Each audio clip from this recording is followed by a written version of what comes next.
முதலமைச்சர் அப்படியே முழு இந்தியாவையும் திரும்பி பார்க்க வைத்துட்டாராம். பொய்யா திரும்பி பார்க்க வைக்கிறதுல என்ன உங்களுக்கு பெருமை நான் கேட்கிறேன். தேர்தல் ஆணையத்தோட இணையதளத்தில் போய் பாருங்க. 2026 கூட எந்தவித மாற்றமும் இல்லை என்று சொல்லி இருக்கிறார்கள். மத்திய அரசிடமிருந்து எந்தவித அந்த இணையதளத்தில் மிக தெளிவாக சொல்லி இருக்கிறார்கள். எந்த மாற்றமும் வரப்போறதில்ல, அதே அளவுதான் எண்ணிக்கை இருக்கணும். அப்ப இல்லாத ஒண்ணுக்கு எதுக்கு கூட்டம் கூட்டினீங்க?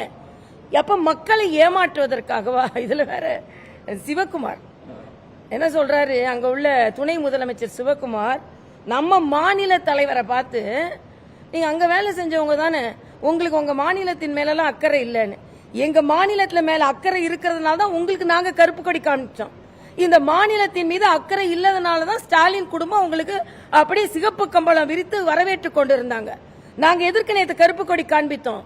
காவிரியில் உரிமையை மீட்டு தராத சிவகுமார் அவர்களும் மற்றும் என்ன மேகதாதுவை கட்டியே தீருவேன்னு சொல்ற டி சிவகுமார் அவர்களுக்கும் நாங்க எதிர்ப்பு தெரிவிக்கிறோம். அப்ப நாங்க எப்படி மாநில அக்கறைக்கு எதிரானவர்களாக இருப்போம்? நாங்க தான் மாநில அக்கறைக்கு ஆதரவானவர்கள்.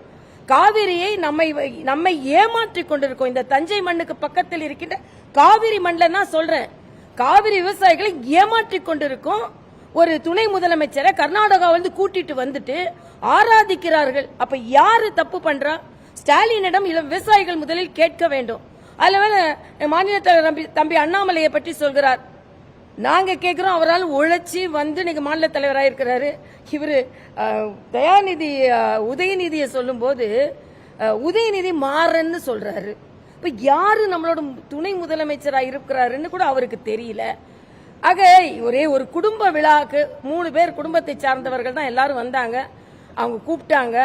அவங்க மாநிலத்தில் தோல்வி அடைந்தவர்கள், இந்த மாநிலத்தில் தோல்வி அடைந்து கொண்டிருக்கும் திமுகவும் அவங்க மாநிலத்தில் தோல்வி அடைந்து கொண்டிருக்கின்ற அந்தந்த தலைவர்கள். இன்னைக்கு தெலுங்கானால என்ன நடந்துட்டு இருக்குன்னு எனக்கு தெரியும். தெலுங்கானால காங்கிரஸ் தோல்வி அடைந்து கொண்டிருக்கிறது. 4 எம்எல்சி தேர்தல் நடந்தது. அதுல 3ல பிஜேபி ஜெயிச்சிருக்கு, 1ல சுயேட்சை ஜெயிச்சிருக்காங்க. 8 எம்பிக்கள் இவர் ஆட்சிக்கு வந்தப்புறம் பிஜேபி ஜெயித்து கொண்டிருக்கிறது. அவங்க மாநில பிரச்சனையை பார்க்காம இங்க வந்துட்டாங்க. அதே மாதிரி சிவகுமார் வரும்போது அங்க கர்நாடகா முழுத கடை அடைப்பு. பினராயி விஜயன் வரும்போது அங்க பல்கலைக்கழகங்கள்ல பெரிய பிரச்சனை நடந்து கொண்டிருக்கிறது. அவர் மாநிலத்தில் உள்ள பிரச்சனை எல்லாம் தீர்க்காம இங்கே வந்து இல்லாத ஒரு நாடகம். தெளிவா நான் கேட்கிறேன், இந்த தலைவர்கள்ட்ட ஒரு கேட்கிறேன், நீங்க வர்றதுக்கு முன்னால தேர்தல் கமிஷன் இணையதளத்தை பார்க்கவே இல்லையா?